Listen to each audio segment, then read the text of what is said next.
Hey there. So the podcast is currently on an extended hiatus so that I can write my next book and work on some other exciting projects. But while we're away, I hope you'll enjoy this fan favorite episode from the archives. If you want brand new content to help you make peace with food and heal from diet culture, come sign up for my free weekly newsletter at christyharrison.com/newsletter, where I answer a weekly listener question. And as always, if you join my Intuitive Eating Fundamentals course at christyharrison.com/course, you get access to our exclusive monthly Q&A podcast where I answer all your new questions. Just go to christyharrison.com/newsletter and christyharrison.com/course to sign up, or click the links in the episode description. Welcome to Food Psych, a podcast about intuitive eating, health at every size, body liberation, and taking down diet culture. I'm your host, Christy Harrison, and I'm an anti-diet registered dietitian, certified intuitive eating counselor, and author of the book Anti-Diet: Reclaim Your Time, Money, Well-Being, and Happiness Through Intuitive Eating, which is available wherever books are sold. Join me here every week as I interview interesting people from all different backgrounds about their paths toward peace with food in their bodies. And by the way, on this show, we bleep out diet culture stuff like weight and calorie numbers, but we don't censor swear words or other adult language, so listener discretion is advised.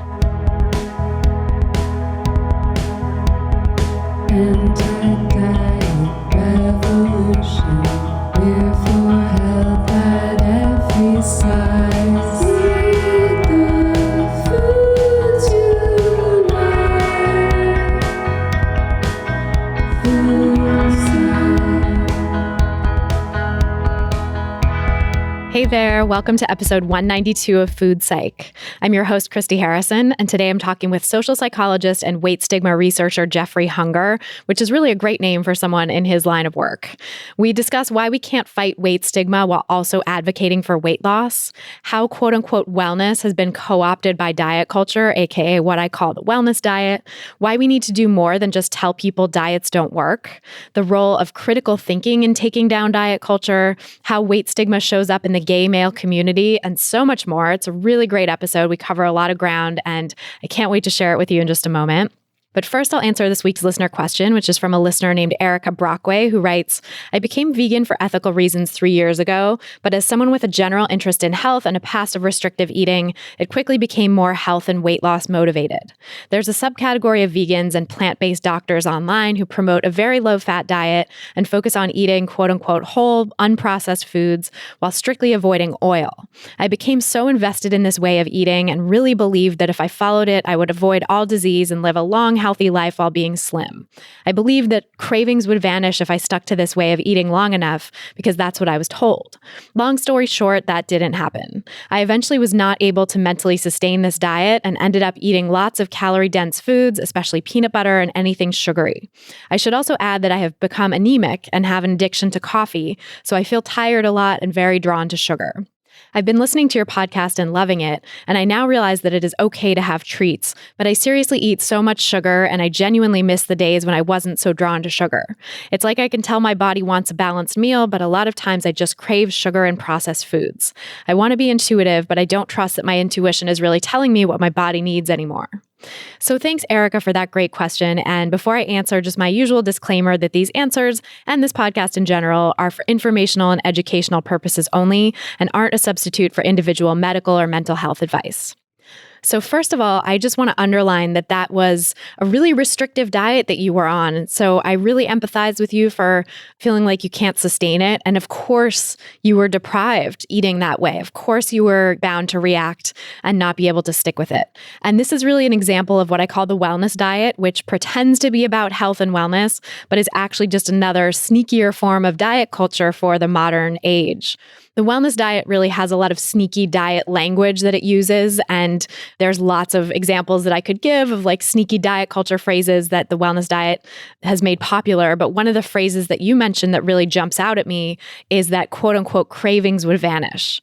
And that phrase really shows that this diet is demonizing cravings. And of course, it's cravings specifically for foods that are demonized, right? So one of the hallmarks of diet culture in general is that it demonizes some foods while elevating others. others. And that's very much a central feature of this new guise of diet culture that I call the wellness diet.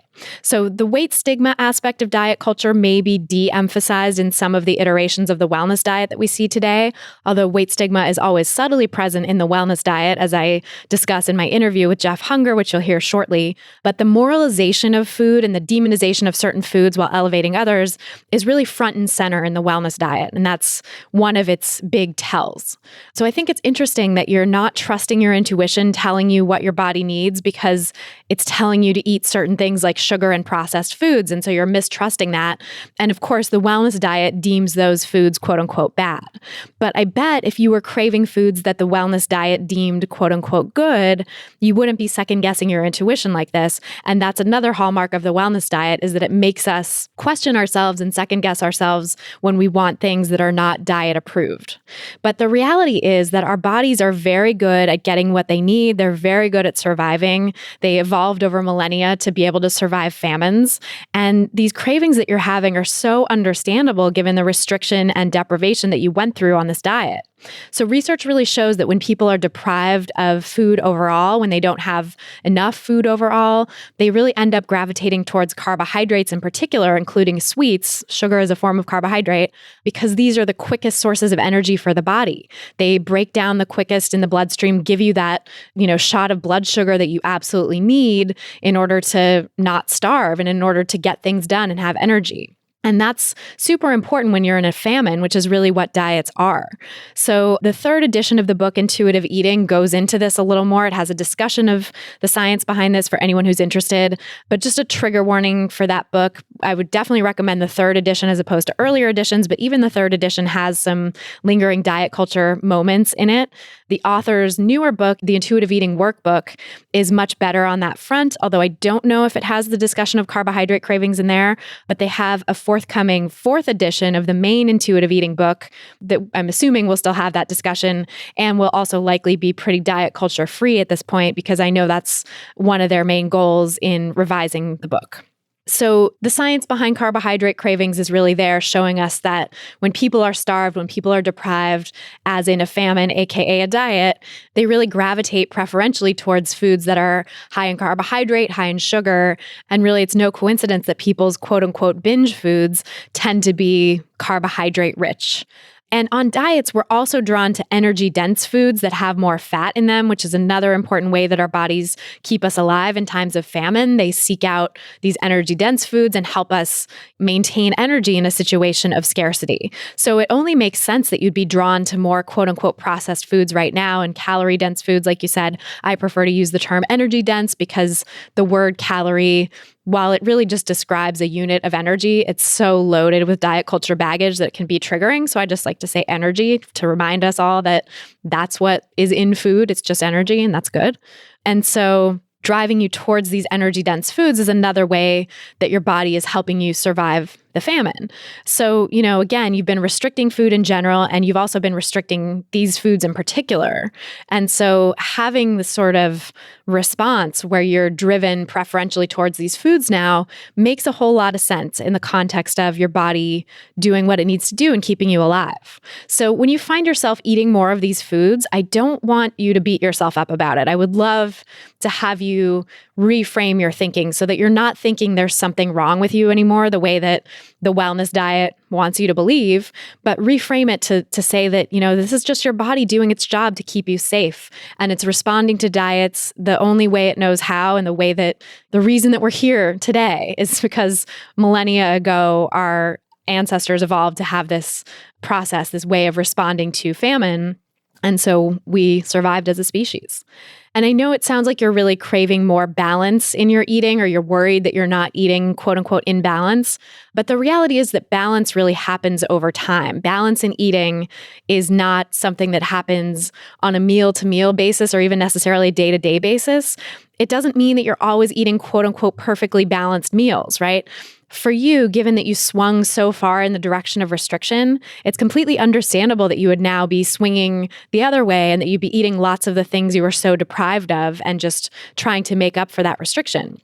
And that's really what I call the restriction pendulum, which is when you swing from restriction to eating a lot of food. And it's a really natural and equal and opposite reaction, right? In physics, we all know, even if we didn't take physics in high school, we all know that for every action, there's an equal and opposite reaction, right? And when you swing a pendulum, that's the most obvious example of that, because the energy that it takes to swing it over to one side gets expended, or you get the same force swinging it over to the other side.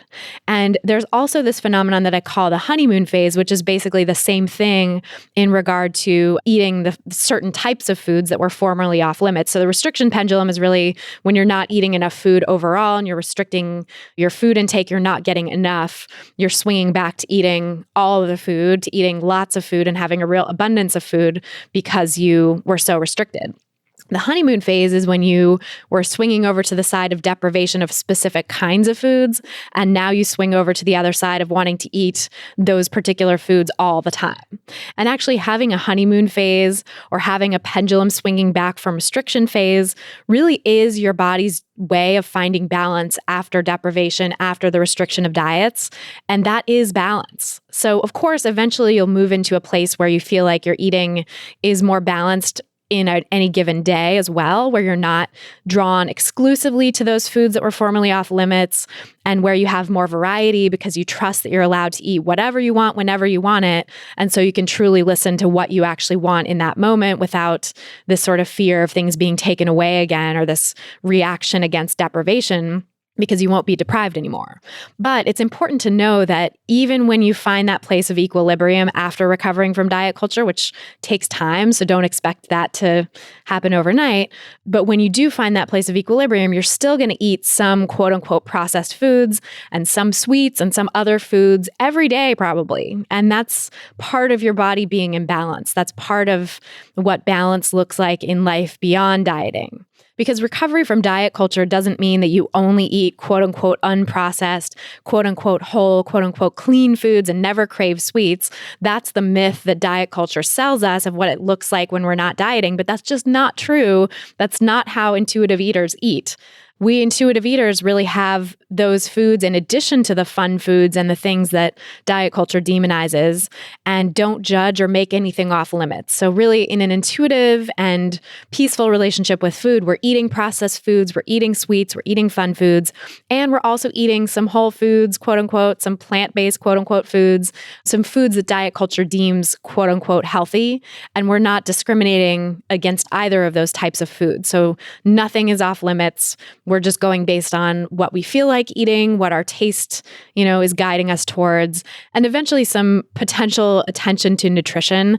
But that's the last principle of intuitive eating for a reason. And we have to get over diet culture before we can even think about any nutritional considerations we might want to bring into our relationship with food without having that turn into another diet.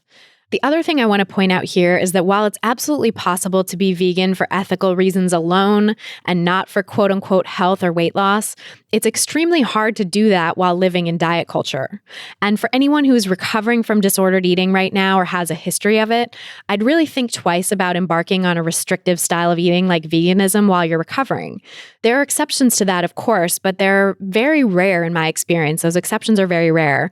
It's really the people who started eating vegan exclusively for very deeply held, long-standing animal rights beliefs and without having diet culture anywhere in the mix who are able to do this while recovering. And that's often people who are like punk rock vegans or older hippie vegans, people who have this sort of culture around their decision for being vegan that doesn't have anything to do with the world of quote unquote plant-based eating on the internet or Instagram, because people who discovered veganism through those worlds are very susceptible to disordered eating. That world of so-called plant-based eating is very deeply tied to diet culture and its new guise as the wellness diet. And so generally it's not helpful for anyone who's trying to recover from diet culture. There's a blogger and Instagram personality whom some of you may have heard of who used to go by the name of Plant-Based Pixie. And she used to post a lot of really problematic wellness diety stuff. But then she started exploring and moving into the anti-diet space because she realized she had her own disordered relationship with food. And she somewhat recently, a few months ago, changed her name to remove the term plant-based from her brand because she realized how harmful that was. And she's from the UK and she put it in this wonderfully British way that I just love when she said, "I was a wellness wellness wanker when I created that name. And she said that basically the term plant-based no longer accurately reflects what she does and what she's about, because now she's about debunking a lot of the wellness woo and the nutribolics, as I think she calls it, and some of the other UK bloggers call it, that is so prominent in the wellness diet world. So for Erica, who asked the question, I would really recommend unplugging yourself from that plant-based community that you are a part of and just working to make peace with all foods and heal your relationship with food outside of that community that can be so harmful and so disordered. And eventually, once you've been solidly in recovery for a good long time, like probably a few years at least, and you're no longer moralizing about food or using any disordered behaviors or pursuing weight loss, then maybe you can see if you want to revisit any changes in your eating for animal rights reasons and do it without the influence of the wellness diet and that harmful, quote unquote, plant-based community that you are a part of. But that said, you might find that making those changes in your eating is always triggering to your recovery, in which case there are tons of other things you can do to work towards animal welfare that don't involve jeopardizing your recovery, like volunteering at an animal shelter or donating money to animal rights causes or fostering rescue animals or lots of different things. Because remember that you are an animal too. And you have the right to a peaceful relationship with food and a life free from disordered eating. And those things are important, and you are your number one charge in this world. You are your number one responsibility. And so take care of yourself and do what you need to do to make sure that you don't fall back into this disordered place with food, because that is ultimately more harmful to your overall health. And so in that sense, it's really going against whatever health rationale you might have for doing the quote unquote plant-based thing as well. So I hope that helps. And if you want to submit your own question for a chance to have it answered on an upcoming episode, go to christyharrison.com/questions. That's christyharrison.com/questions. And then if you want to ask me any question you want and have me answer it much more quickly than I can do here, come join my online course, Intuitive Eating Fundamentals.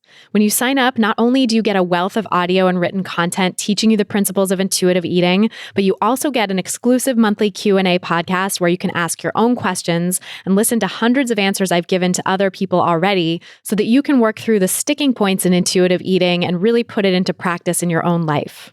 You'll also get access to our private Facebook group exclusively for course participants so that you can have real-time guidance from me and my team, as well as hundreds of other great people who are on this intuitive eating journey.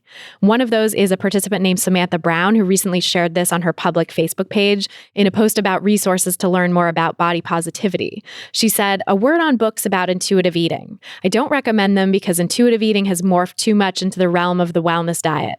I do practice intuitive eating and it has changed and healed my life, but I did it through Christy Harrison's Intuitive Eating Fundamentals online course. All of my other recommendations are free with internet access or library membership, but this is the one paid program I recommend because it is that good. And you get lifetime access to her ever-evolving materials."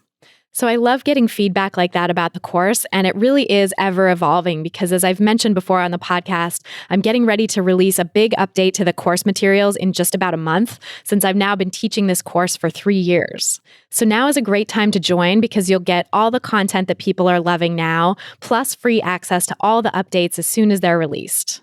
If you're ready to break free from diet culture and reclaim the life it stole from you, learn more and sign up for the course at christyharrison.com/course.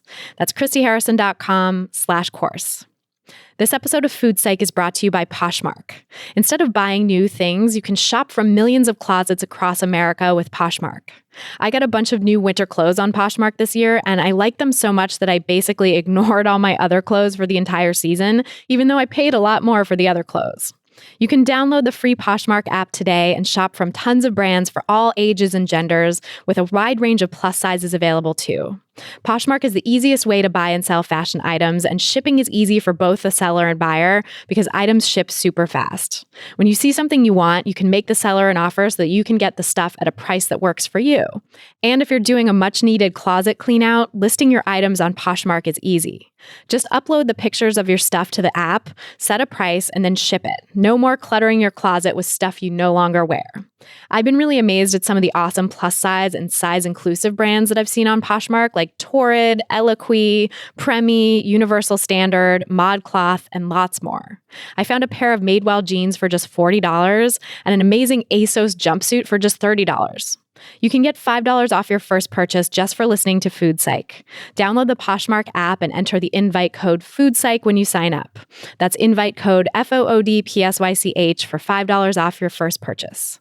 And now, without any further ado, let's go talk to Jeffrey Hunger. So tell me about your relationship with food growing up. Growing up, food was an important part of our family life. I came from a strong, interdependent, lower middle class family. And so coming together around the dinner table for family meals was a huge part of my upbringing. This was, time to check in and my mom's favorite time to talk about our best and worst things that happened that day. And so food was always present at, family gatherings, at social gatherings, and always around the house. And it was sort of the central piece to keeping sort of a cohesive family unit. That sounds nice. So it sounds like it was a pretty not fraught, but, very low key sort of relationship with food that you had. Yeah, I think from a very early age, my mom was strong, was really interested in making sure that we were eating balanced, were trying fruits and vegetables as much as we wanted to without really imposing a lot of external rules or social pressures, which I think is great. She, the house was always stocked with her classic trio of apples, oranges, and bananas. But, we were also a lower middle class family. And so oftentimes our food at the table reflected that. We were a meat and potatoes and canned veggies family when it came to dinner. Yeah. So it wasn't the sort of like long labor intensive types of meals or farmer's market, like the stuff that you see today with kind of the wellness world. Oh, no, absolutely not. For one, my mom worked outside of the house. And so oftentimes meals for her were structured around something that she could either throw on in the morning, talking Crock-Pot Tuesdays, or meals like that would not only work for dinner, but would be in the fridge for breakfast, lunch, dinner over the next couple of days. I was always geared towards what can we do that's going to feed the family for more than just that one meal? Because, she was out of the house providing for us and she wasn't there to, like you say, walk to the farmer's market and prepare this long 3-course meal. And actually, I don't even think the tiny town that I grew up in would have even had a farmer's market then. I grew up in fairly rural Minnesota. So when I was growing up there, the city was maybe 5,000 or 6,000 people, which is funny because it was only about an hour and 10 minutes outside of, the Minneapolis-St. Paul metro. But the second you get about 45 minutes out, it's quickly pretty rural and quickly pretty small. And so there weren't really an abundance of things like farmers market or fresh fruit stands. Right. And that's so interesting. I think the sort of like class dynamics of how people are conditioned to want to eat today, the like Michael Pollan sort of quote unquote whole food or real food movement is so prohibitive for so many people because, again, it's so labor intensive. You have to spend hours cooking from scratch and just going and getting the ingredients and sometimes going to different places to get the ingredients. And, who has time for that when both parents are working and trying to feed a family? Absolutely. Even something as simple as roasting vegetables. That is, if you want to roast fresh vegetables, imagine roasting carrots. Peeling, chopping, and roasting is a 45-minute process. Mm-hmm. So if you get home at 5:30 or 6 o'clock at night, that means at earliest 6:45 or 7 o'clock is when dinner can get on the table. And so, yeah, it can be prohibitive for folks that are, commuting a long way or are working outside of the house to come home and then labor another 45 minutes or an hour to get these sort of farm fresh foods and plates that Paul and others kind of talk about. And like, that's just the side dish too. Like the carrots are like one component that's not, it's like multiply that by like 3 or 4 for each component of the meal. And that's, very prohibitive. You have to have someone who's probably home most of the day to be able to do that. Yeah. And imagine if you have a family of 5 or a family of 6 that you're trying to feed too. Even one round of roasting vegetables isn't going to give you leftovers. It's going to, that's going to be all of that work just for that one side dish for that meal. And so I'm not terribly surprised that oftentimes our side vegetables were, canned green beans, canned peas, oof, which were the one canned vegetable that I could not do growing up. But it's not surprising to me, like looking back, 20 years later, that with all of the time constraints, that of course my mom wasn't going to start cooking at 6 o'clock when she got home. Right. It makes total sense. And especially needing to have the leftovers too. You can't just make the meal for that night and have it be so labor intensive. It also has to stretch to following days. Exactly. That's, make 12 pork chops. One of her famous dishes was this roasted pork chop dish. And so for the family of 4 or 5, she would make 12 or 14 pork chops, because then look, we've got meat for the next 3 or 4 days cooked up. Yeah, that's so smart. Yeah. Oh yeah. She's a whiz, and she's actually always been in the food industry. And so I feel like food has always been a part of my life in one way or another, because starting from the earliest ages, she was working at one meat or food company or another. And, 40 years later is still in that industry. Wow, that's interesting. And it sounds like the sort of love of food and the idea that food was something you could bond over and be communal about, and that it also fed you and fueled you, was very much a part of her relationship with food that she passed down to you, but not any of the stuff of like, it has to be perfect or it has to be quote unquote healthy in a certain way, or like a sort of rarefied way or anything like that. Yeah, it never, food from my mom never came with external rules or guidelines about, what was or was not appropriate, or what was or wasn't healthy for that matter. She enjoyed a chocolate chip cookie now and again, and would, make homemade chocolate chip cookies on the weekend. She was never one to exclude anything from the household, which I think, growing up, it wasn't something that you really were able to, obviously I wasn't a researcher when I was 6. And so, looking back on it now, I think she really set a really great foundation for myself and my siblings to have a really healthy relationship with food, and have a really healthy relationship with the eating process, because eating is not just personal, it's social, it's communal. Like you say, it's this place to come together. And I think in particular for middle class and lower class families who tend to be more interdependent, these are interdependent family structures, it becomes this central point of reconnection after a long day or after a few days on the road. And I really loved that aspect of it, and have tried to carry that with me since then. That's amazing. Yeah. And I think that's another thing about like, when you think about the current proselytizing about food that goes on, and this idea of like the quote unquote obesity epidemic, and we need to, stop it by stopping people eating quote unquote unhealthy foods. It really is taking away that connectedness and that bonding over food, and that like simple, uncomplicated thing that food can be to help people come together and just like facilitate catching up and being together and having an experience that is communal. Yeah, and it can be fun. I learned from both of my parents very early on that, cooking can be really fun and really important. And so whenever I could, I would try to cook with my mom, or on the weekends cook with my dad. And I actually probably learned more about cooking from my dad than I did from my mom. He was big in his like soups, stews, and chilies. It was those foods that he could make on a Sunday that would last him at least a week. And he could easily pack it for work, and he was fine, eating chili or stew for, lunch every day for an entire week. Yeah, that's very smart. That's a good way to stretch the labor too. Yeah. And he was just as busy and working outside the house. But it was nice to see that on the weekends they would take that time to stay connected to their food, because I think the time pressure can very easily get people to see eating in like a little bit more of a transactional, like just calories need energy sort of perspective. And for me, that pains me, because I get a lot of joy and a lot of happiness out of cooking and eating and sort of relating to other people around food. I feel the same way now. I mean, it wasn't always that way. I definitely had my ups and downs with my relationship with food, but I had a similar sort of family structure of like the family meals were a time when we came together and bonded and talked about our day. And it was really something that I think we all looked forward to. So to have that be sometimes participatory and fun too. Like my sister and I would sometimes help with the cooking, or we'd do like Taco Tuesday with, a bunch of different things, and we could like make our own tacos or make our own pizzas or whatever. That was really fun. The interactive meals like that are always so much fun. Like either Taco Tuesdays was pretty big in our family as well. It was either Taco Tuesdays or Crockpot Tuesdays, depending on what my mom had going on.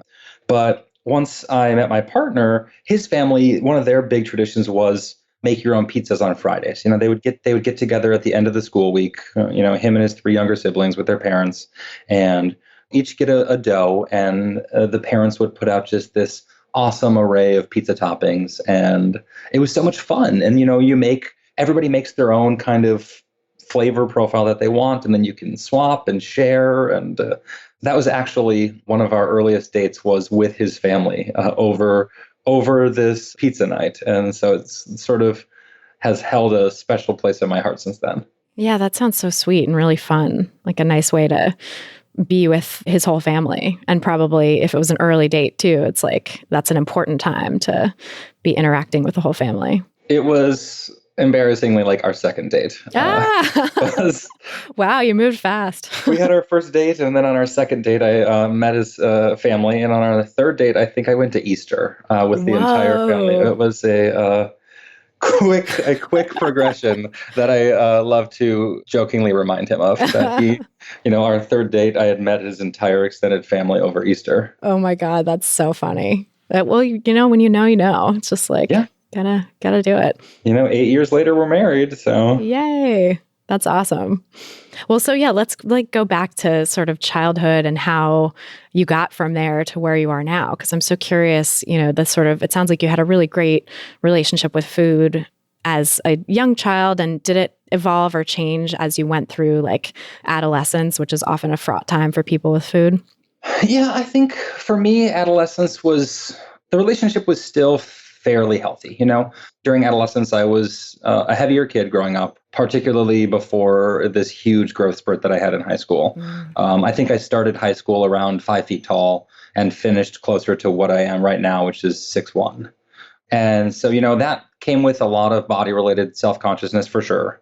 But knowing all that I do now about weight-related teasing among kids, I can sort of reflect back onto my own childhood and see that I had a fairly positive social experiences overall, thankfully. I had a great friend group, good classmates, supportive teachers and family members. And I think that sort of solid social network really helped keep any of this body-related self-consciousness from worsening and, morphing into more unhealthy forms of weight control at that time.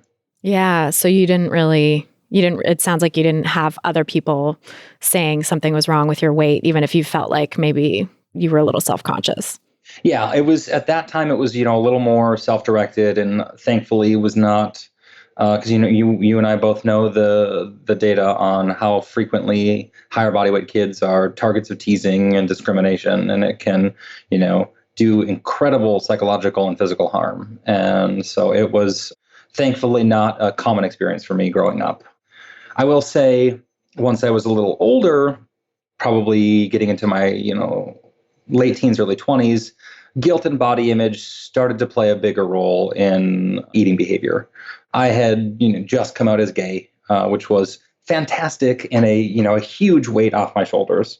But at the same time, I became increasingly exposed to the norms and thinness pressures that are unfortunately really potent in much of the gay male community. And that, I think, was probably the first time in which body image and these feelings started to manifest in things like dieting, and starting to diet for weight loss or diet for quote unquote health when we knew it was nothing but.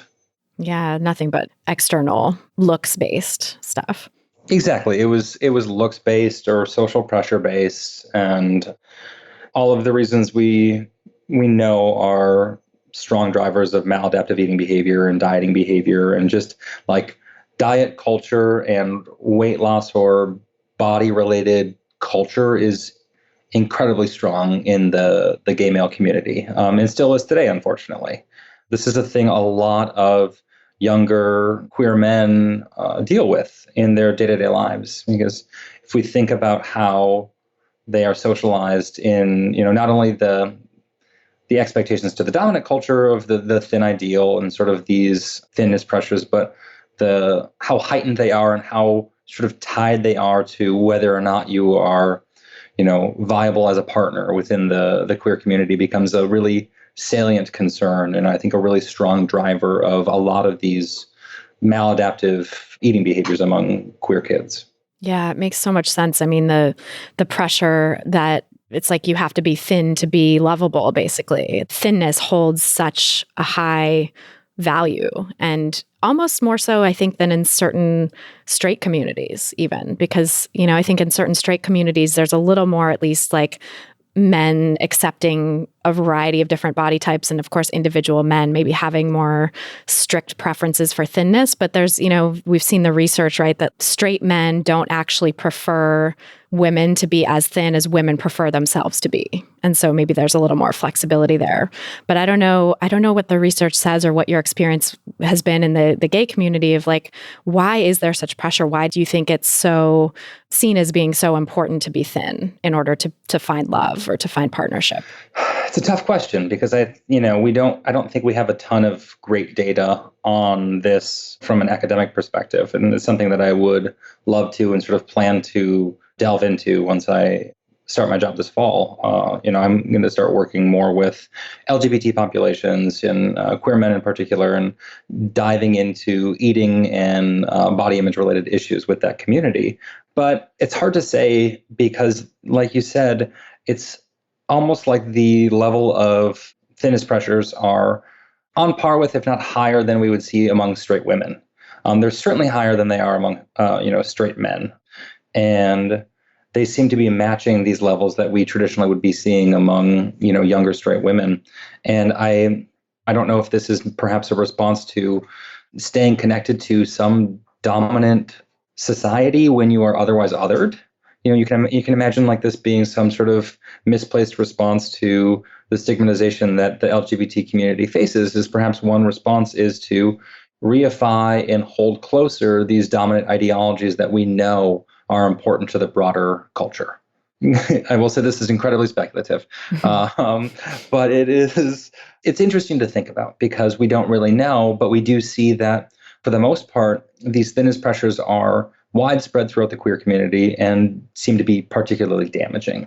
There are subgroups within the gay male community that are much more willing to have a flexible sense of what is attractive when it comes to body types and body diversity. And we have seen it grow, and we've seen sort of a body positivity movements, a little bit of a groundswell, but it's still sort of a niche movement within at least the gay male or queer male community. Right. I mean, I will say even like in terms of the guests I've had on the show who are people that are experts in studying this stuff and doing either like research or helping people on the ground, like I think you're one of maybe a very small handful, I can't even remember, of gay men who've been on the show versus, most of the people in this field are really like straight cis women and increasingly, more non-binary folks as well. But definitely very few people that I know of who are doing this kind of work in the world that are like out gay men. Yeah, it's a very small, I think, sort of pocket of researchers, that are gay men themselves that are interested in studying how these, how stigma and related processes unfold among that community. And like you say, I can only think of a handful of other researchers that would sort of fit that demographic and fit that research expertise. It's great to see that there's other people committed to it, though. I'm excited to, eventually, right now I would not consider myself an expert in that area, but eventually hope to be considered amongst their ranks because I think it's a really important topic to bring sort of the social, psychological, and stigma-related lens to. Because we know there are huge, huge health disparities, particularly in, things like unhealthy weight control behaviors between heterosexual and non-heterosexual individuals. Figuring out what the particular drivers of these things or, perhaps barriers to treatment is going to be incredibly important moving forward. Yeah, absolutely. It's such an interesting question that doesn't seem to have much research behind it yet. So it's cool that you're interested in moving into this space. Much needed. How did that unfold for you then when you started dieting and sort of fell into those pressures when you first came out or when you were in your early 20s? Like where did it go from there? Thankfully, it didn't go past just dieting. I would say for a couple years, I was a fairly consistent dieter, just like every other dieter, rotating through, whether it is low carb or low calorie or certain ratios or certain special programs and trying them all, to varying degrees of quote unquote, what I thought was success at the time. And always to lose whatever that success was and then find myself on a different diet or a quote unquote different lifestyle, because that's the lovely way that the diet companies and these diet advocates have loved to rebrand themselves. Not naming any large corporations or anything. Right. Just not naming names, but there's always that new lens of lifestyles. And so, yeah, I'd say for us a good couple years, I rotated through different diets. And then my junior year of college, I ended up becoming Tracy Mann's lab manager. Oh, wow. And I'm sure many of your listeners are familiar with Dr. Mann's work, basically showing and advocating for how ineffective diets are in the long run and how we should just basically never be dieting. And working with Tracy and reading Tracy's research really, really opened my eyes. By then, I knew I was committed to going to graduate school. I knew I wanted to, be a social psychologist, but I hadn't really considered a different lens on thinking about eating and thinking about health until I met Tracy. You kind of stumbled into her just because of the social psychology interest that you already had, but it wasn't like you came to her lab because you were interested in that particular line of research. It was just the lab position was open. Yeah, to be honest with you, she heard me complaining on the hall about my current job, which at the time I was a cook. I cooked in a deli, a grocery store deli for a few years in college, which was great for, getting to learn how to become a better cook, but wasn't a super fun job as a 20-year-old. And Tracy overheard me complaining one day and basically asked me if I wanted to be her lab manager. Wow. And I found out years later, because Tracy and I are still very good friends, that she had been vetting me for weeks before that. But she heard the appropriate point of entry when I was particularly annoyed with work and complaining loudly on the floor a few offices down from her. And she really, really changed my perspective on health and eating and really shaped fundamentally where I ended up going with my research, to be honest. That's incredible. And I'm sure probably also the way that you started relating to your own body and knowing that diets don't work the way that her research really shows is probably dissuasive for you. 100%. And I think that research is a really fantastic entry point into if diets don't work, then what perspective should we be taking? If the dominant ideology is diet culture, and I've just stumbled across this fantastic research saying pretty definitively that diets don't work in the long run, what perspective should I be adopting? And I think it was also around this time where I started to read some of Linda Bacon's early work. This might have been right around the time, I'll have to check my dates, it's been a while, but right around the time when her first Health at Every Size book was published.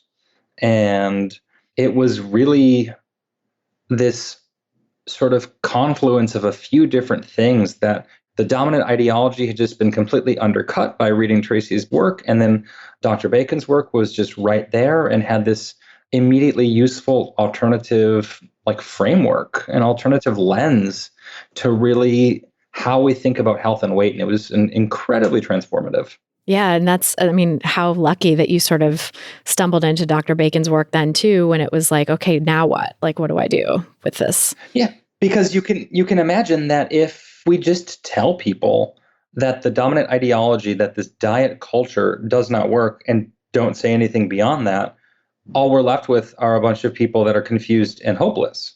And that is not the goal at all of an anti-diet or a non-diet approach.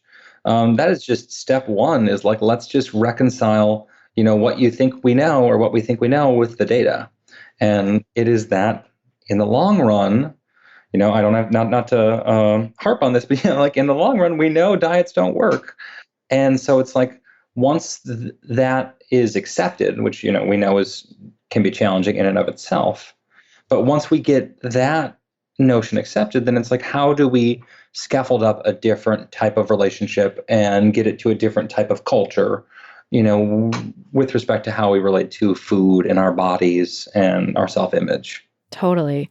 And I think too, when we recognize that diets don't work and really internalize that, I think there's so many paths that open up, many of which are just leading back to diet culture and not obviously so, like the wellness path opens up and it's like, oh, I can just do wellness. I don't have to worry about weight. It's just about health and my weight will take care of itself, which magically means like, P.S. I'll lose weight, and so it circles back to diet culture. It's just this other form that I call the wellness diet, but it's so easy to sort of get seduced onto that path when you're just coming out of this awareness of like, okay, diets really don't work. I guess I can't do what I've been doing before.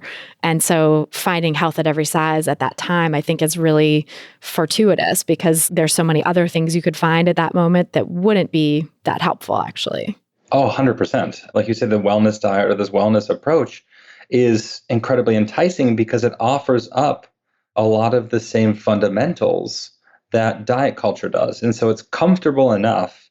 It feels close enough to what diet culture was, but far enough away that you can convince yourself that this will work. Because if it's psychologically far enough away that you can even tell yourself that, oh no, diets don't work.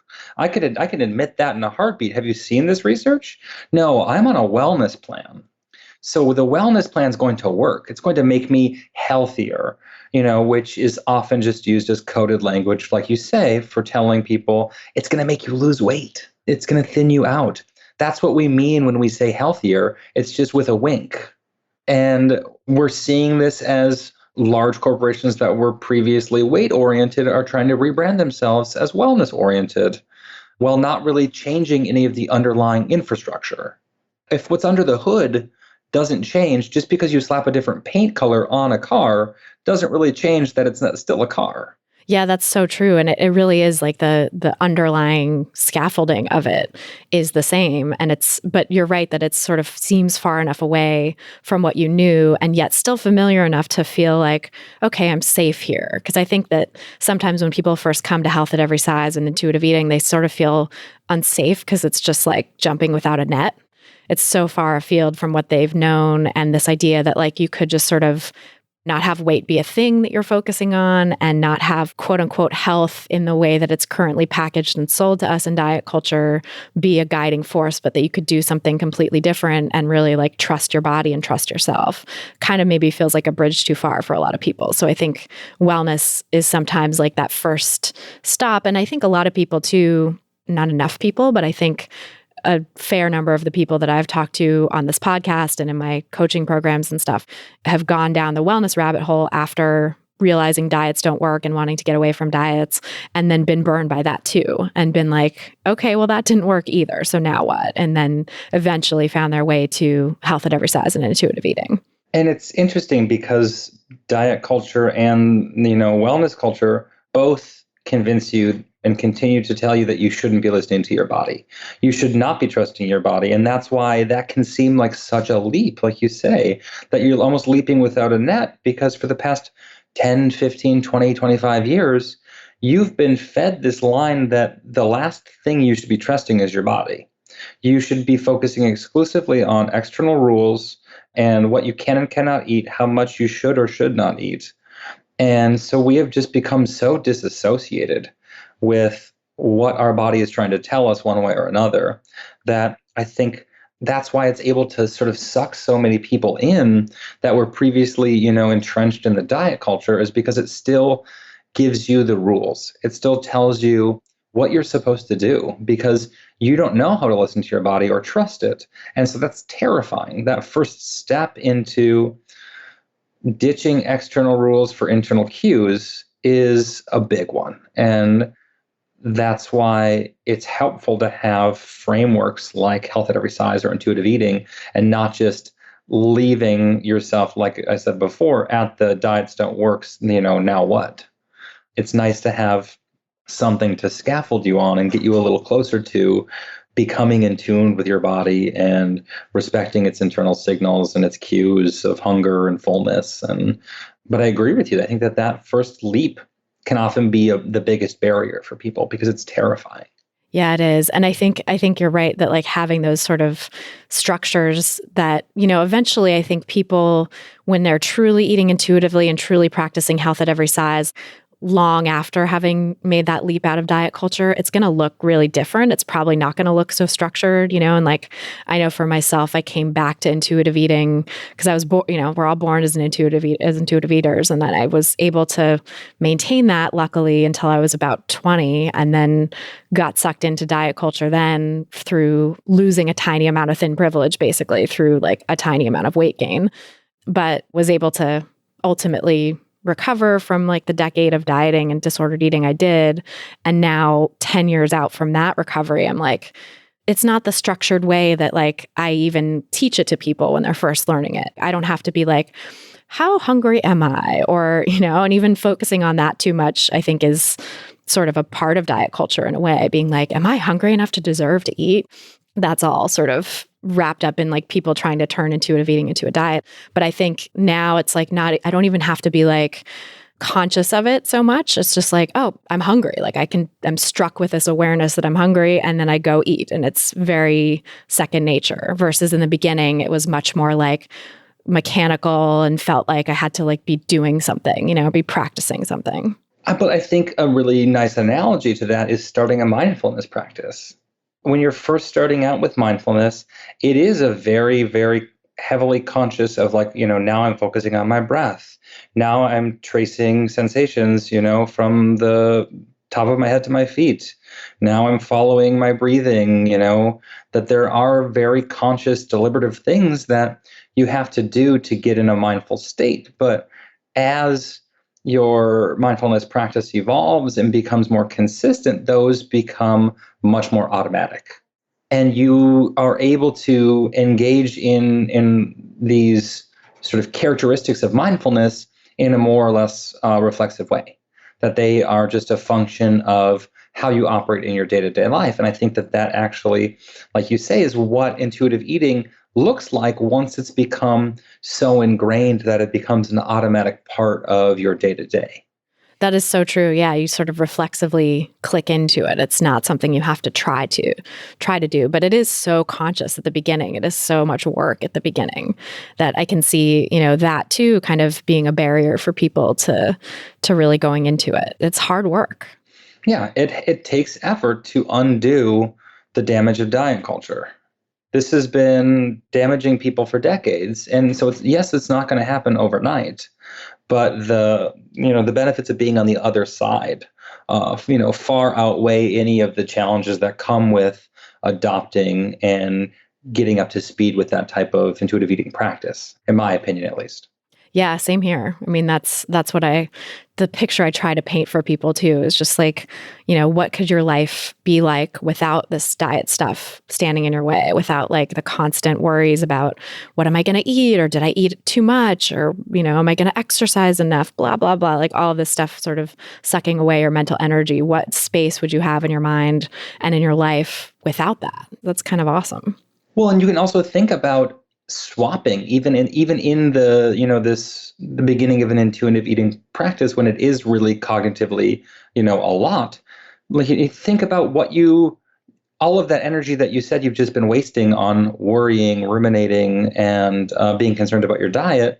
All of that cognitive energy can just be transmitted to be about thinking intuitively. So if we think of it in terms of like the net cognitive effort, if you suck away all of that effort that you were formerly putting into navigating diet culture and all the shit that comes with it, you can put that cognitive effort into being mindful about your eating and really starting to gain practice at intuitively, eating food.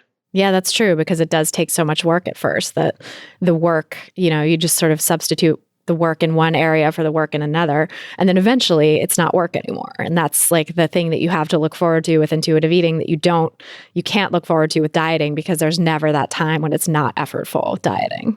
Exactly. It's always going to be in the back of your mind if you're under the weight of diet culture. But yes, at the beginning of intuitive eating, you're going to still need to use that same level of cognitive effort. But listen, you've been doing it for 20 years. What's the harm in switching to a frame or a lens that ultimately is going to become automatic and ultimately is going to free you in a lot of ways? Yeah, totally. It's such a liberatory lens that we can look at the world through.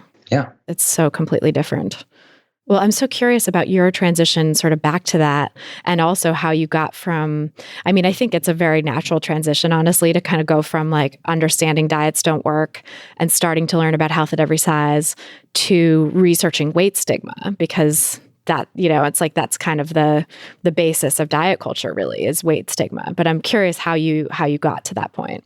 Yeah. So a little bit of my origin story, I suppose.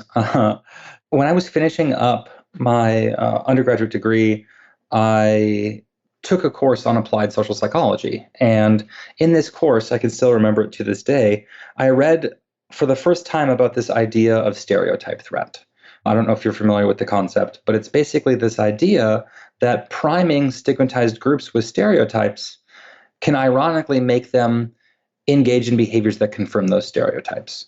So you can think of the classic example is the stereotype that women are bad at math. If you remind women of this stereotype and then give them a math test, they actually underperform compared to if you had never said anything about that stereotype.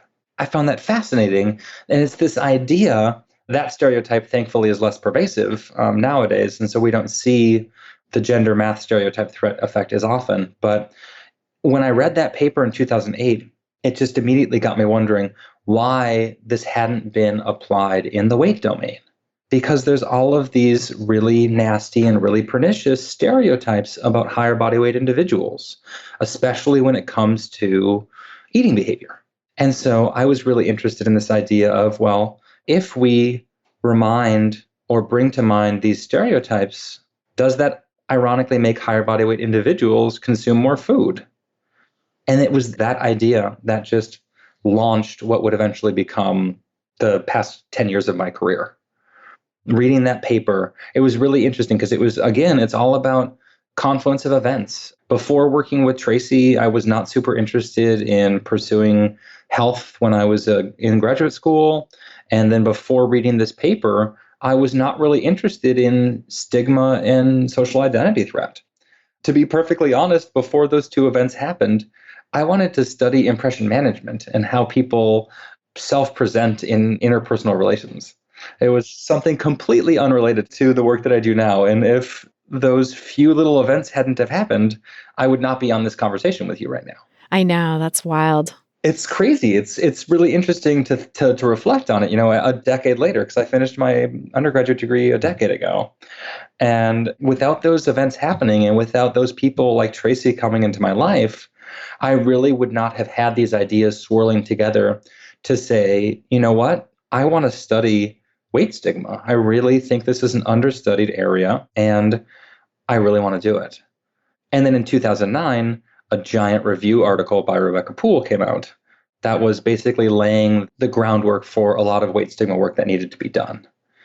So this paper was published in 2009, and it was sort of a state of the art, what do we know about weight stigma right now and what's really left? And I found that paper to be really inspiring because it was clearly showed that there was a lot of work to be done. But one of the things that I noticed when I read that paper was that there was a really a lack of like a really strong theoretical underpinning, Like thinking about this, at a broader level and thinking about it from how stigma exists, not only within the person, but in the community and in the society, and taking a broader level to it and thinking really richly with it. And, but it really, those few sort of events really sparked what would end up becoming 10 years of my life. That's so amazing. And I think you've done so much for the field in terms of, bringing it to that broader level and thinking about it in terms of social dynamics and not just what goes on with the individual. And we were talking a little bit off mic about how a lot of the weight stigma research, that the early weight stigma research especially, but even still, came out of this idea that weight stigma is just a barrier to weight management, quote unquote weight management. And that if you can remove the weight stigma, then you can make people more able to lose weight. And your perspective on it as someone who had some rooting in health at every size to begin with, and who was also interested in like the social lens and not just thinking about it in terms of the individual. I think that's so important that you came on the scene and started doing that. And I know there's other researchers like Janet Tomiyama, whom you've worked with, kind of with that same orientation towards it. Instead of thinking about it as like a way to help people lose weight, it's about how can we remove this injustice from society? Yeah. And I think there, unfortunately, there's still a faction of weight stigma researchers who, position their work in this way, that they see weight stigma as either an impediment to weight loss or an impediment to weight maintenance. And I've come to the point now in 2019 where I see that as an incredibly problematic framing. But I'll be the first to admit, like I did off mic, is that if you look at some of my earlier research, if you look at my work from 2014, 2015, it was still wrestling with and still framed in an incredibly problematic way, because it was, it had that opening paragraph that was, the scourge of obesity. And then that second paragraph was, well, but weight stigma is really bad too. And it was because even as someone who was coming from a Hayes perspective, it was hard to shake sort of that medical model within academia. As personally as I was invested in health at every size, it was hard to still shake that every other article that I saw looked like this. And so, of course, I was a second or third year graduate student at the time, I sort of unreflexively, uncritically just adopted that approach. But, since then, I've engaged much more critically with the literature on, in fat studies and health at every size, and just really see that, that framing where it starts with obesity is bad, or it starts with weight loss or weight maintenance is good, is inherently contradictory with anti-stigma approach. You can't be anti-stigma or anti-weight stigma in one breath and advocate for weight loss in another breath. That's just inherently contradictory and is just, I think, a little short-sighted when it comes to thinking about the broader implications of the work that we do. If we are contributing to a knowledge base, understanding why and how weight stigma is associated with poor mental and physical health, we shouldn't be perpetuating the very stigma in our articles. Yes, so well said. And that's, I think, such an important thing for everyone to hear, but especially fellow researchers. Like, I really, really hope that the upcoming generation of researchers can really change this and make it so that articles about weight stigma don't have to be, I don't have to be saying like, hey, trigger warning to my clients and listeners who want to look at this research because it's super problematic and still has a bunch of the same diet culture-y messages that we're trying to avoid. But it has a good point about weight stigma. Like, I would love to have the literature be something that I can like unabashedly recommend to anyone. Yeah, and I think that we should, and I have the same sort of hope for the literature as you do. I would love for us to get to that point. And like I said, I was not always like this. I want, listeners to go and look at my old writings and see. You can see the transition, and you can see the point at which I began to take a critical lens, fat studies and a critical feminist lens to the work that I do, and at least to the framing that I do. This transition for me was in large part due to reading a chapter by Tracy Tilka, Janelle Mensinger, and Rachel Calogero that basically called out all of us weight stigma researchers for perpetuating weight stigma in our articles. And it was so incredibly eye-opening. And from that day forward, from reading that paper forward, the framing of my manuscripts changed. And I wish everybody could read that chapter. And I really think that it's important because it will help other researchers to think a little more critically and to sort of break free of the medical model that more often than not we're framed in. Yes. And I think too, having people like medical doctors and dietitians and folks who are on the ground working with people and trying to use an evidence base for our work, if we can start looking at like, I want to link to that chapter in the show notes, even if we can't link to the full text, at least we can link to where it is available online so people can download it or buy it or whatever. Because I think that if the people who are doing the work in the medical field based on this evidence can understand that it's not enough to just be kinder and gentler with our weight management recommendations. It's not enough to say like, oh, I don't want to stigmatize you because I know stigma is bad because the literature says so. So I'm going to deliver my weight management advice with like a really kind approach, like that's not enough. That's not enough. And it's still stigmatizing to even offer quote unquote weight management. It's still weight stigma. It's still fat phobia to tell someone that they need to shrink their body. Exactly. And I mean, to draw maybe perhaps a somewhat of an extreme example, but a parallel to that is trying to find a non-stigmatizing approach to gay reparative therapy. Yes. It's the exact same idea. It's trying to make me not gay, but doing it in a non-stigmatizing way because we know how much, anti-gay stigma is bad for your health. Right. But it's inherently the same framework. It's the same queerphobic, homophobic framework, but trying to do it in like a happy, stigma-free frame. And it doesn't work. In the weight domain, it is perpetuating fat phobia. It is continuing to reify sort of the social structure that says that thin bodies are better than fatter bodies. It's doing as much harm as it is good. In that article, as much as you're, working to understand how stigma is an impediment to health, you're contributing to that stigma by perpetuating this frame. Yeah. Yeah. By saying, quote unquote, obesity is bad, that is inherently fat phobic. And we know that from the research too, right? Like I love Abigail Sogi's and colleagues' work at UCLA looking at like how exposing people to the quote unquote obesity epidemic rhetoric and ideas that like being fat is bad for your health, how doing that in an experimental setting actually causes increased levels of weight stigma. Like they've measured this. And I think we need so much more research like that just to make that connection crystal clear to anyone who is still has questions about it or still sort of has one foot in diet culture and is trying to come out into the anti-weight stigma place, but is still like holding on to weight management a little bit. I think that research and the chapter that you mentioned too are such powerful evidence bases against using weight management at all. 100% agree. I love Abigail and David. David Frederick is one of her colleagues on that paper. They actually have a couple papers that are looking at that very topic of thinking about how we frame weight, and the quote unquote obesity epidemic has important implications for weight stigma. And so it's important not only for, like you say, for researchers, but it's important for policymakers.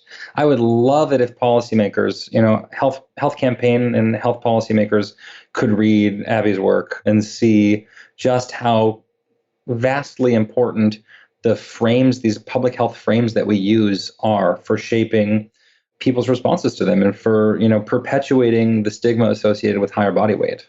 Yeah, because it really is the framing of it, right? It's like looking at, you can look at anything through such different lenses. You can frame anything in different ways, and the way that we frame things matters. And just as you made that analogy with gay reparative therapy or whatever, it's like, thank God that has now been thoroughly debunked in most corners of the world. And of course, there's still some corners that are holding on and that are doing it. And it's really toxic and horrible and discriminatory. But for the most part, I think the scientific community at least recognizes like it's not possible to make someone who's gay not gay, or to make someone who isn't gay for that matter, like that it's not a choice.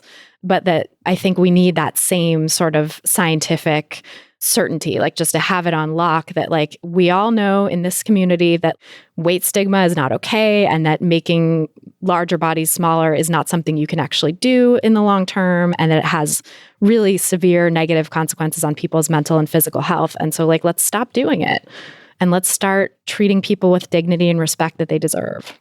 Exactly. Dignity and respect are not predicated on having a certain body type. They are not contingent upon being a certain dress size or contingent on they're not contingent on being healthy. Everyone is deserving of respect and is deserving of dignity, regardless of their weight, regardless of their health, regardless of any characteristic. People deserve respect and dignity, full stop. Yes. I don't know why that's so hard for people to understand, for certain communities to understand at least. I think one of the issues too is that the issues of weight and self-control become incredibly moralized. And so people feel rightful in stigmatizing and shaming higher body weight individuals because they think it's a personal failure and that they're just not, they're weak-willed. And so that they deserve that treatment. And, that's one of the things that diet culture does is it perpetuates these negative stereotypes. That the only reason people are higher body weight is because they lack the necessary self-control to be in a thinner body, which we both know is bullshit. Mm-hmm. Excuse my oh no, feel free. potty mouth.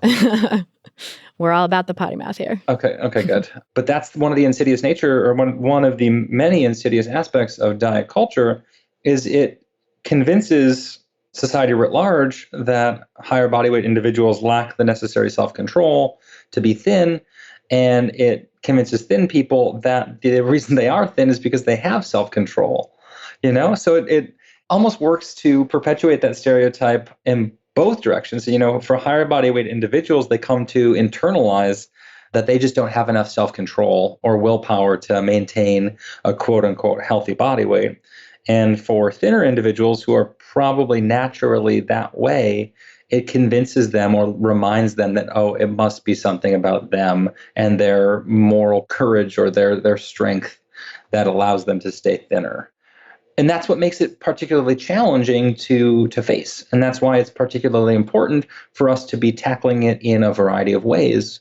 Tackling weight stigma as it exists in the academic literature, tackling weight stigma as it exists in discrimination laws and larger social structures, tackling ideas as simple as representation. I saw on Twitter that you've been watching Shrill. Oh, yes. And I'm all equally as obsessed with that show. So good. But we could have an entire conversation just about that show, probably. I know, we could. And issues of representation that can be used to debunk stereotypes. If we show fat characters in nuanced ways like we show thinner characters, we get to learn that they're not just always obsessed with their weight, that they're not always unhappy, that you can be fat and happy, and that those things are not mutually exclusive. Yeah, absolutely. And it sort of helps take away that moral stigma too, because you see people in their full humanity. You see them being loving daughters and partners and friends and having a full life and having, just being the rich tapestry that all of us human beings are, which gets so cut off and narrowed when we see traditional representations of fat people in diet culture, which is just, unhappy or weak or lazy or whatever the stereotypes are that are applied to them. And there's no alternative representation. And so, of course, people can very much internalize the idea that those stereotypes must be true. There must be something wrong with me. The natural way the body should be is not what my body is. And therefore, there's something terribly wrong with me, or I'm unnatural, I'm bad, I'm doing it wrong. And that's just not true. And being able to show people having such different experiences and larger bodied folks like doing everything that everyone else does, I think really does help tear down those stereotypes. Yeah, I agree 100%. And I'm glad to see that we're getting more nuanced and more richly textured fat characters, with Shrill, with Melissa McCarthy's latest movie.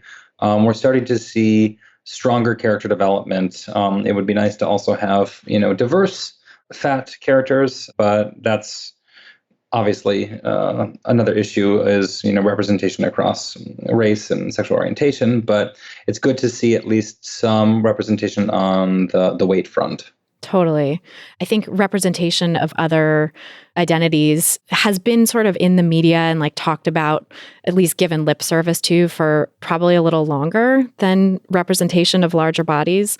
And so I think it's nice to see that folks in larger bodies are getting more representation on mainstream media now too. But like, it's still such a small drop in the bucket. It really does need to be, it's again, sort of like a society-wide thing. Like you said, that's why I think the concept of diet culture is so helpful, because culture is not just one thing. It's not just talking about the diet industry or the media or the medical field or how parents talk to their kids or how like random TV shows portray size. It's all of it. Diet culture is all of those things, and all of those things work together and inform each other, because culture really is just people. It's like people with our points of view that are, we come up steeped in diet culture. And like you said, you had that transition out of it. Like as a researcher, you were just sort of uncritically publishing what you saw other people publishing, the types of messages about body size, and just continuing to perpetuate that.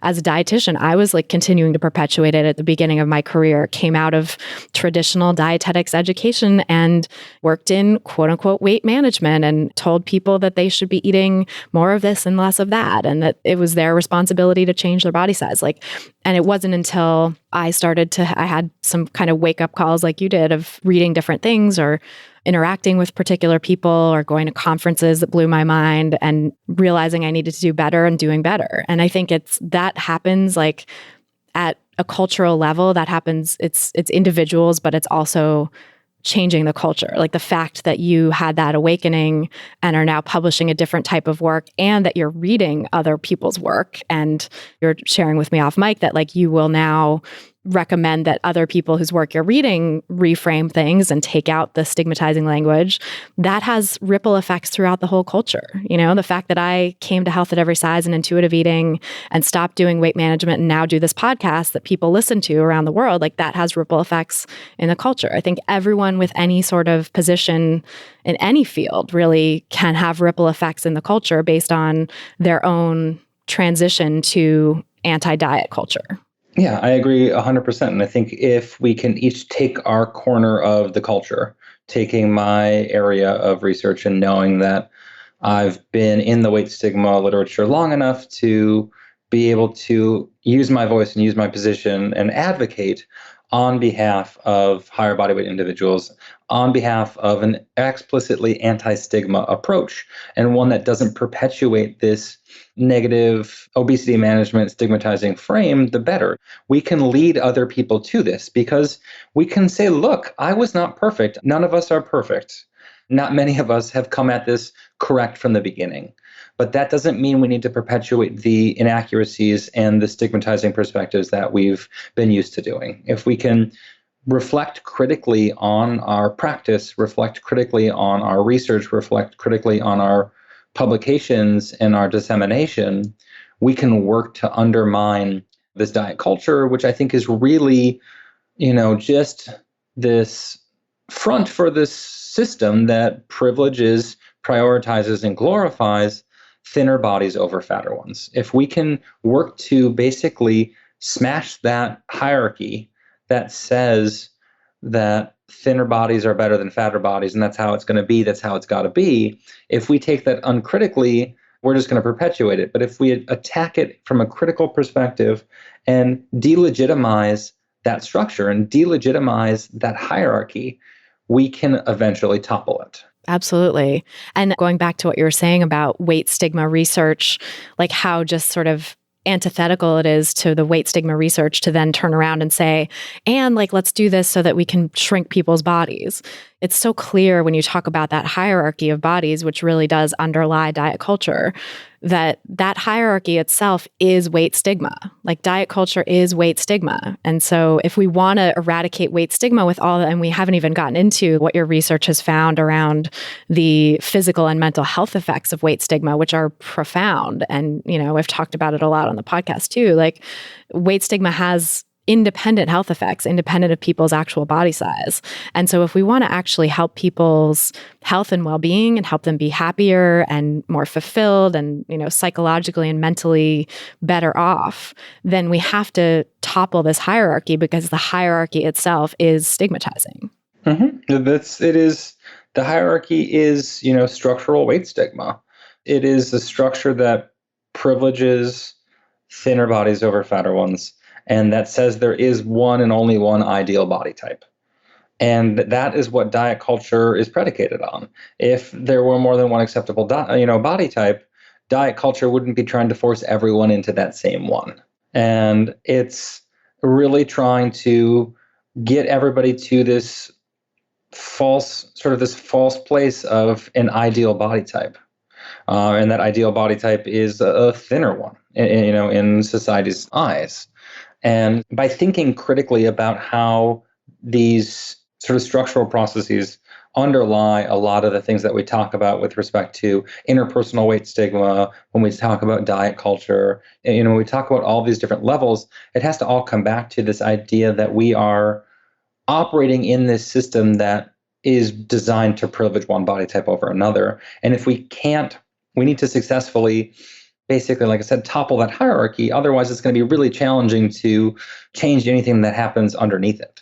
That's so true, because then you end up in that wellness place again, or that whatever comes next, whatever the new iteration of diet culture is, that's still based on the hierarchy, that's still saying like, P.S., you'll lose weight, the sort of whispered, like winking thing of like, it's about your health, but no, it's actually about your weight. And having it be so underground, I think, to get to a place where it's truly beyond diet culture's clutches, we have to really truly stop thinking and believing that any body size is better than the rest. Yeah. And I think it's about saying unequivocally, any and all bodies are good. Any and all bodies deserve respect, deserve dignity, even if you're unhealthy. I think that is one issue that health at every size can often miss, or can come at it uncritically, is to also say, yes, we as an approach, Hayes would like to advocate on behalf of health. But just because you're unhealthy does not mean that you are unworthy or not to be respected or not to be shown dignity. And the health at every size perspective has to be a little more critical about that, to make sure that they're not diving too far into the health frame where people who are unhealthy just feel like they're now the new marginalized or stigmatized group. Yeah, totally. I know health at every size has gone through its own evolution with that, because it was sort of in that healthist territory, or at least left itself open to healthist interpretations until I think it was like 2013 or something. They revised the principles, ASDA revised the principles of Hayes to explicitly, or maybe even more recently actually, but to explicitly say like health is not an obligation. Everybody has value and is deserving of respect, even if you're not actively pursuing health or quote unquote healthy. And like, also, what does that even mean? Like, health is not a state that you just achieve and stay there. It's like more of a practice or a resource that you can tap into if and when you desire, if and when you have the resources available to yourself to even go there. It's not a moral obligation. That it's not saying health at every size is not saying like it's okay to be fat as long as you're healthy, which is the interpretation that I hear a lot of people say when they're just dipping a toe into health at every size and like don't quite get it yet. That's like where they stop. Absolutely. And I think that, I don't know what year it is. It might be around the same time that ASDA made the changes, but Linda and Lucy published Body Respect, which is sort of a follow-up to the earlier Health at Every Size book that is coming at it from a much more critical lens, like a critical studies perspective, and making sure that any healthist notions are shot down and it's explicitly anti-healthist, which I think is an important improvement. Very important. I highly recommend that book. I really enjoy it. Same here. And I think also Linda has said they don't ascribe to or recommend the original Health at Every Size book anymore, because this Body Respect is sort of updating it and bringing it into a more critical framework, thanks to Lucy Aphramore, who I think had brought a lot of that social justice perspective, and that they collaborated on that and advanced the Health at Every Size message beyond what it was originally. Yeah, and I think that Lucy brings sort of a really critical social justice studies lens to it. And she gave a keynote at our International Weight Stigma Conference last year, and it was just brilliant. It was probably one of the best keynotes we've had in years. And so I don't know if you've ever had an opportunity to hear her speak, but she is an incredible speaker. She is incredible. She was on the podcast actually a couple years ago, like maybe a year and a half ago, I think. We can link to that in the show notes for this episode too. But yeah, she was incredible. I heard her speak at an eating disorders conference, and I think it was primarily poetry. She did some poetry and then some presentation, if I'm remembering correctly. And it was just enough to sort of like whet my appetite and be like, this person is fascinating. I want to know more about her work, and like really dove into it and had a great conversation with her on the show. And like, I really think it's kind of incredible to have a dietitian be so vocally outspoken about social justice, because that's not, just traditionally dietetics backgrounds are so far from being open to and considering social justice. And I think like having someone who's such a radical dietitian really leading the way in my profession is just so inspiring and feels good. She adopted that same approach as our keynote, where it was part prose and part presentation. And I was left just speechless. It was so unique, but so incredibly powerful and insightful. I think I took a picture of every single one of her slides. Yeah. Only to find out at the end of the talk that she was going to post them for us. But at least I have them saved as pictures in my phone. Right. Little mementos when you need them. Yeah. She was fantastic. So yeah, that's amazing. And just so cool that the International Weight-Stigma Conference exists. I'm actually going to be sponsoring it this year, one of the sponsors. And just like the fact that that's something that happens is so cool to me, because 10, 15 years ago, that probably wasn't happening. yeah, it's such a fantastic conference. I've been helping out Angela Meadows on the steering committee for maybe the past 4 or 5 years now. And it just brings together such a diverse set of stakeholders, from researchers like myself. I'd say I'm probably in the minority as a psychologist there, to be honest. A lot of dietetics researchers and practitioners, health at every size advocates, fat activists, and we try each year to get some sort of buy-in from government officials or some sort of legislative or legal angle as well, so that we're bringing together 60 to 70 delegates for these 2 days to really have these cross-disciplinary, deep conversations about all of the ways in which weight stigma is operating, and how we can go about collectively to basically act to stop it, and to stop its implications for, in the legal profession, its implications for health practice, for, nutrition practice, for health and well-being of higher body weight individuals. I love it.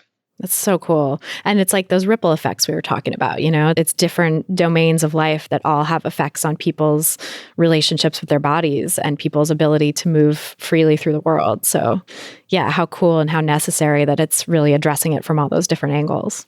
And I think that's one of the really unique aspects about the International Weight Stigma Conferences is that interdisciplinarity. Like, oftentimes you will find a bunch of people that are siloed in their own discipline. Me talking to a bunch of other psychologists, or nutritionists just talking to nutritionists, and epidemiologists just to epi folks. And these are issues that cross levels, that cross disciplines, and that cross sectors. And if we aren't crossing all of those ways, we're not going to be fully equipped to deal with and eradicate weight stigma. So true. Oh my God, Jeff, I could talk to you forever. This is so much fun and so long in the coming. I'm so glad we finally made it happen.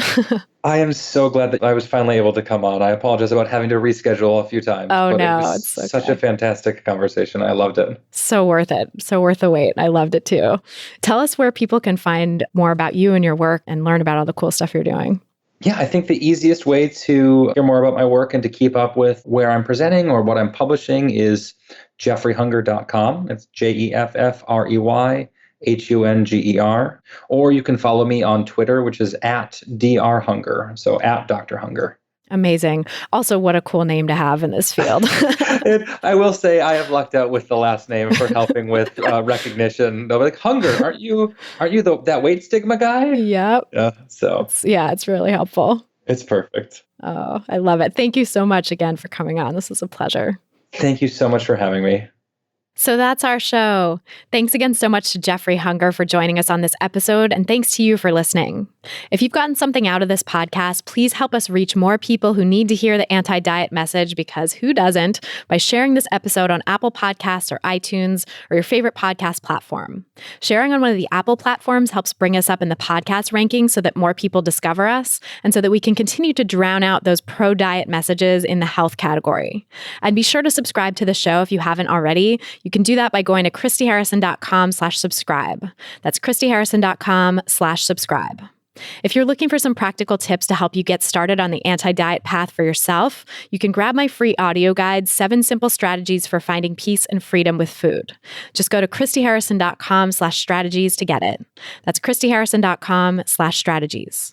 To get full show notes from this episode, including all the resources we discussed, plus a full transcript, head over to christyharrison.com/192. That's christyharrison.com/192. And to get the transcript, just scroll down to the bottom of the page and enter your email address. This episode was brought to you by my online course, Intuitive Eating Fundamentals. If you're ready to make peace with food, break free from diet culture, and reclaim the life it stole from you, learn more and sign up for the course at christyharrison.com/course. That's christyharrison.com/course. A big thanks to our editor and engineer, Mike Lalonde, our community and content associate, Vinci Chue, and our administrative assistant, Julianne Watasek, for helping me out with all the moving parts that go into producing this show every week. Our album art was photographed by Abby Moore Photography and designed by Meredith Noble, and our theme song was written and performed by Carolyn Pennypacker Riggs. Thanks again for listening, and until next time, stay psyched.